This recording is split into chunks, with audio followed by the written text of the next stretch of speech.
Let's understand the lab-grown blood cubic zirconia and rate it for different styles of play. Open the lab-grown blood cubic zirconia to get the blood cubic zirconia, an accessory. Wearing the blood cubic zirconia adds serious spooky resistance, +3, 3 times your character level in spooky weapon and spell damage, an additional 20% chance of a critical hit, weakens your enemy on a critical hit, and 20% meat from monsters. Each individual effect is relatively small, but can help you hit harder and survive more fights. Wearing the blood cubic zirconia also gives you access to 3 combat skills and 6 non-combat skills for a total of 9 new skills. Each skill costs either muscle, moxie, or mysticality substats to cast, and substat costs rise significantly each time you cast the skill in a day. Substat costs are independently tracked for each skill and reset for all blood cubic zirconia skills at rollover. The first cast for any given skill in a day costs 11 substats, then 23, 37, 110, 230, 370, 1100, 2300, 3700, and so on. Casting skills using your off stats will not affect your character level, but casting skills using your main stat, muscle for turtle tamer and seal clubber, mysticality for sorcerer and paustomancer, or moxie for disco bandit and accordion thief, can lower your character level. This means that you can use casts of the blood cubic zirconia skills in your main stat to lower your character level enough to visit the Cola Wars battlefield or get an instant karma from defeating the naughty sorceress at level 13 or below. Each substat is used by 3 blood cubic zirconia skills, so you can fine-tune the amount of substats you want to lose by switching between them. The increasing substat costs to cast blood cubic zirconia skills additional times each day naturally limits each skill. Eventually the cost becomes too high for a skill to be cast at all. 3 of the non-combat skills generate consumable items. Craft a pheromone cocktail uses moxie substats to create a pheromone cocktail. Pheromone cocktail is an awesome quality size 1 booze that when consumed grants 1 cast of the combat skill Mark Your Territory to banish a monster for the full day. Mark Your Territory ends combat immediately without giving you any meat or item drops from the monster. While the pheromone cocktail doesn't grant as many adventures as epic quality drinks, Mark Your Territory may make up for it by saving adventures you would otherwise spend fighting useless monsters. Prepare Spinal Tapas uses mysticality substats to create the size 1 awesome quality food, Spinal Tapas, which when eaten gives 30 adventures of the effect Tapased Out for an additional 300% mysticality. Losing mysticality substats for a temporary boost to mysticality is counterintuitive, but may make sense when the casting costs are low. Create Blood Thinner uses muscle substats to create the size 1 spleen consumable Blood Thinner, which gives 50 adventures of the effect Really Thin Blood when used. Really Thin Blood adds 100 and 1000% to maximum hit points. There are not many useful spleen consumables in Standard, so similar to Spinal Tapas, the Blood Thinner may make sense to create and use when casting costs each day are low. The remaining 3 non-combat skills grant wishable effects. Bloodbath uses muscle substats to grant 30 adventures of the effect Bloodbathed. Bloodbathed gives an additional 100% weapon damage, 5 times your level in monster level, capped at 75, and makes monsters more attracted to you.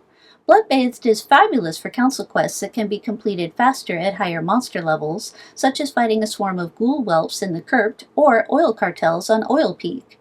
Dial It Up to 11 uses mysticality substats to grant 30 adventures of the effect Up to 11.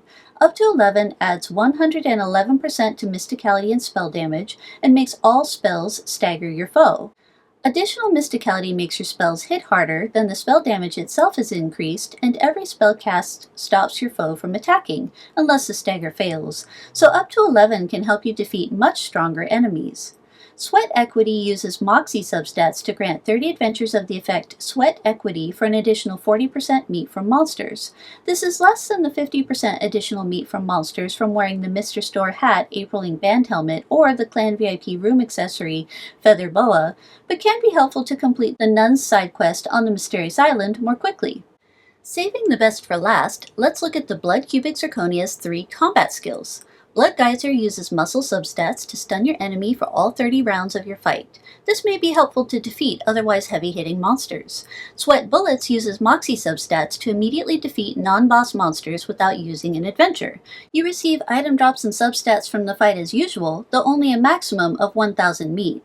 Sweat Bullets is useful anytime you need to save an adventure without losing out on a monster's drops, so long as you have the Blood Cubic Zirconia equipped. Refracted Gaze uses Mysticality substats to remove the current monster's item drops and replace them with all other monsters' normal item drops in the zone. No rares or special quest drops like pages of the McCluskey file. Increase your chance of item drops or use a yellow ray to guarantee receiving all the drops. The skills Be Gregarious and the Mr. Storm monster habitats both make a monster native to your current zone so long as it allows wanderers, so using those skills adds drops to the item pool with Refracted Gaze as well. Similarly, banishing a monster from a zone removes their drops from Refracted Gaze. Refracted Gaze cannot be used on boss monsters and will not add item drops for monsters encountered with the Mr. Store Peridot, Map the Monsters, or as a result of a non-combat choice. Refracted Gaze can be used with Mr. Storm Monodent of the Seas skill, Talk to Some Fish, to remove some fish's drops while adding item drops from all other monsters in the zone. This combination works well anytime you wish to preserve the current monster's item drops while adding other monsters' drops. Refracted Gaze has many potential applications, ranging from item farming to potentially collecting the 3 sonar and biscuits needed to open up the boss bat chamber in a single combat.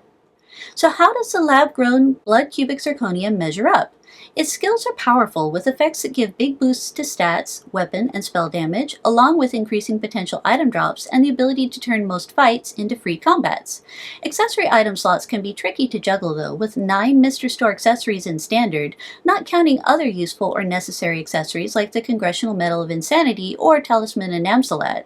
This limits the everyday usefulness of the Blood Cubic Zirconia since it may not be equipped when you want to use its skills. I rate the Blood Cubic Zirconia 3 out of 5 stars for quality of life. On the other hand, item and meat farmers will enjoy Refracted Gaze and Sweat Bullets to get more item and meat drops, potentially without using any adventures, therefore saving on expensive or limited effects like Steely-Eyed Squint. Casts will be limited to a dozen or so per day, depending on character level. I rate the Blood Cubic Zirconia 3 out of 5 stars for farming.